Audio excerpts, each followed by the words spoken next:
Hello, I am back with part 2 of the video.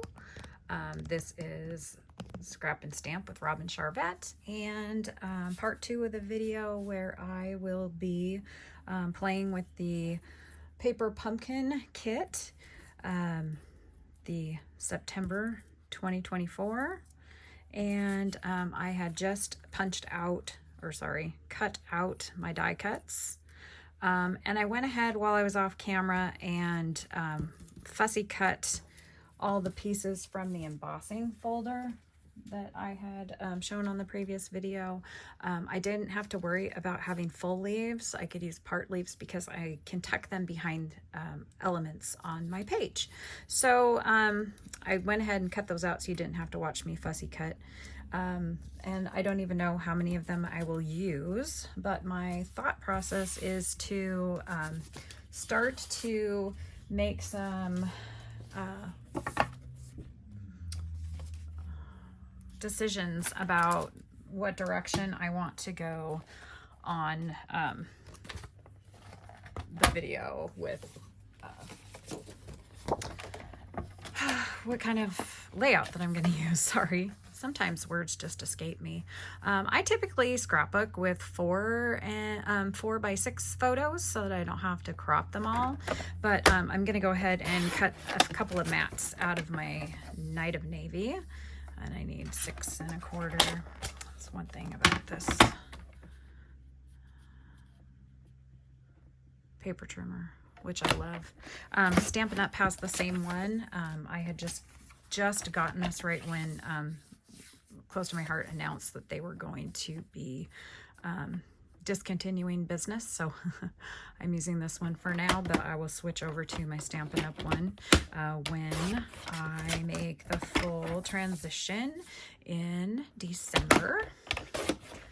So I just wanted to cut a couple of those. I'm going to cut a 4 1/4 by 4 1/4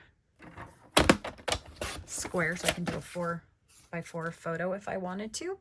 Let's see, these are, actually these were these are 4x4 already, so I could do some double matting and just trim down my photo if I decide to do that.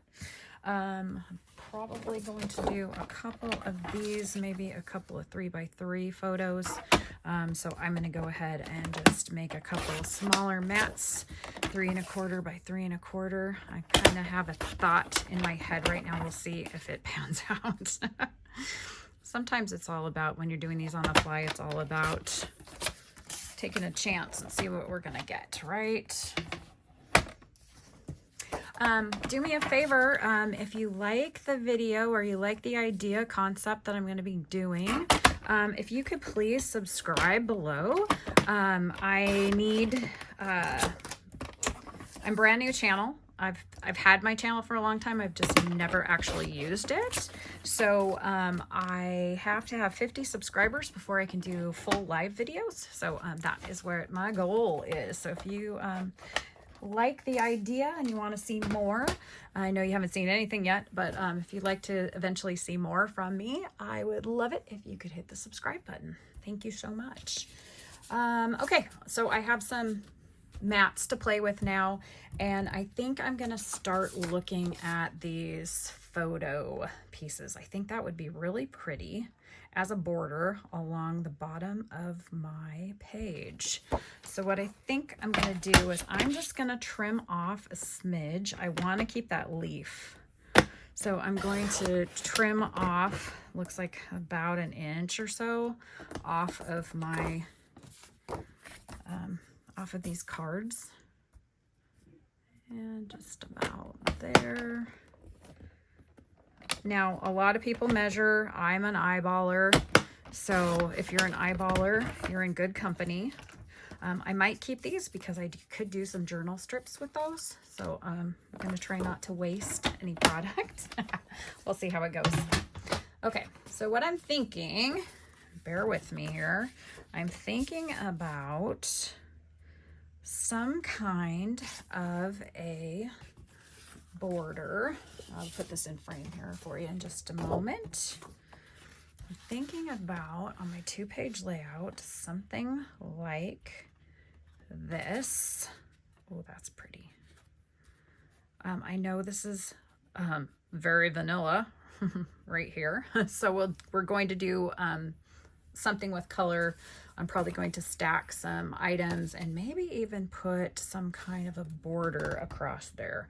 I do know I want a shaker element, so that might go over here. And then I've got all these beautiful die cuts to play with, as well as some additional pieces like this wood, these wood slices as a background. So yeah, let's play with this a little bit and see if I can get a concept going here. I would really love to bring in some kind of sparkly. Ooh, let's see what I got. We've got some stash from my Close to My Heart, and actually, oh yeah, let's see. I have a piece of mocha, Close to My Heart mocha glitter paper. I'm just gonna go ahead and use some of this stash because, my gosh, don't we all have a little bit of stash? I think I'll do a 1/2 inch, just making sure I got that lined up here. You'll also see that I'm one of those people that cut from the bottom of my paper trimmer. And so if I'm off camera a little bit, I apologize for that. A lot of people line it up at the top. I actually line it up at the bottom because I feel like I get a better pull, and that I get straighter cuts when I do that. So that's just a couple. I might pull that out later if I need it, because I just need something to give the eye a little bit of separation. I think that will be pretty. Oh, I love it. Okay, so I have something like this. Let's move my table up a little bit. There we go. So I have something like this right now. And I will probably go ahead and mirror that on the other side. One of the things that I personally like to do, not everyone does this, but I like to kind of lay it out before I start gluing things, and that way I can move things around. I'm going to go ahead and I'm going to trim this off because I do want this cool shaker element. And I'm going to go ahead, whoops, and cut that down, so I also now have this piece to play with. This could be interesting. Maybe. We'll see. We'll see how it goes. I am going to use this for a shaker, so I'm going to put that kind of up here over to the side, and we'll build a shaker in a little bit. I do want to make sure that I have some photo mats, so I'm going to play with that just a smidge. Let's see. Could actually do something like this down here as well, kind of off the edge. I might put a little bit of something up in there too, like this. Could also do something like this. I just really like having this. I don't want to cover too much of this down here. I really love the little pops of color that we get from this. Maybe something like that. That's not so bad.